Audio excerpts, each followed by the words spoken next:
Hi guys, this is Abby, and this is a quick follow-up video to the intercepted signs video that I did on interceptions. And if you haven't watched that video yet, I will leave a link for it in the description box, but I would recommend watching that first. It's a little bit long, but I'm not really going to go into the details of what intercepted signs and planets are in this video, so you might want to watch that first because there's two theories that I present in it. And if you don't want to watch a whole video on it, I also wrote a blog post on interceptions and basically the two main theories of them, and I will also leave a link for that in the description box below. And finally, I'll leave a link for the website I'm going to be using for this video, and it's called astro.com. It's basically just a really old, wonderful, free website where you can create a free account and you can get your natal chart, and you can do all sorts of things. And in the interceptions video, I do explain in detail and show you how to bring up your chart. But for now, I've already brought up this chart. This is actually a chart for one of my dogs, but I thought it was so perfect that we're going to use it for this video. And the areas that I'm going to be focusing on are the duplicated signs. So this is a duplicate sign. It's Gemini on the cusp of both the 4th and the 5th house, and this is Sagittarius up here on the cusp of both the midheaven here, the 10th house cusp, and the 11th house. So anytime you have intercepted signs, which in Max's chart are in the 1st house here, Pisces is intercepted, and in the 7th house, Virgo is intercepted, you're always going to see duplicated or double cusp signs because there's 12 signs and 12 houses. So if two of the signs don't get their own house, two other signs have to make up for that by having two houses each. And they will always be opposite one another as well. And just a note that this is only for house systems that have unequal house lengths. So you can see Max's 1st house is very big and his 4th house is very small. And that's very common when you use the most widely used house system, Placidus. But it's not going to be there if you use, for example, equal house system, because each house will be exactly 30 degrees. So you'll never have any duplicate or intercepted signs. Now, when you have a sign on two different houses, it basically means that the activities of both houses, so in Max's case, the 4th house and the 5th house, are linked together. They're intrinsically linked. And whatever happens to one house usually happens to the other. And the reason for that astrologically is because in Max's case here, Gemini is on the cusp of 4th and 5th. So Mercury is the ruler of both the 4th and 5th house. And when a transit affects Max's natal Mercury, the activities of both houses are going to be affected by that transit. So that's why those houses are linked. Now up here, Sagittarius is on the 10th and 11th. So again, the activities of both houses are linked, and any transit that affects Sagittarius's ruler here, Jupiter, is going to activate both house activities.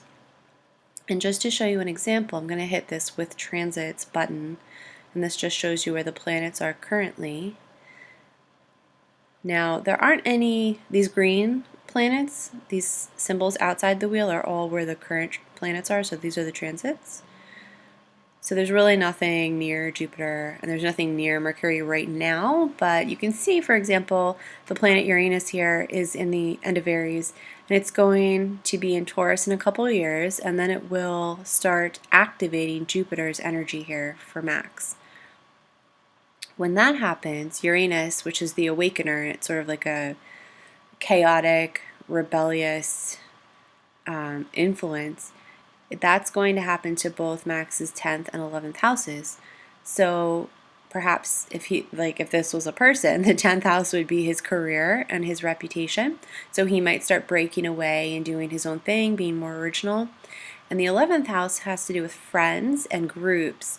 So perhaps Max has a career in something like social work, or perhaps he helps people in college, because Sagittarius here represents higher education, foreign culture, and travel. So perhaps he like works overseas at a university, and he helps large groups of people perhaps with like their finances. So he works in financial aid. Excuse me. That would be an ideal career if Max was a person. And if that were to happen, if Uranus were to transit over Jupiter here, then Max's entire career and perhaps his circle of friends would be shaken up. Perhaps he would break away from both of them. So that's just one example of how that can happen. And there's no planets near Mercury right now, but because Max has 4th and 5th house connected, and the IC here represents kind of your base, your roots, your family heritage. Perhaps Max was kind of treated like very allowed to be dramatic in the household and express himself because Mercury's in Leo, which is a dramatic sign. You know, perhaps he was allowed to do like theatrics and stuff.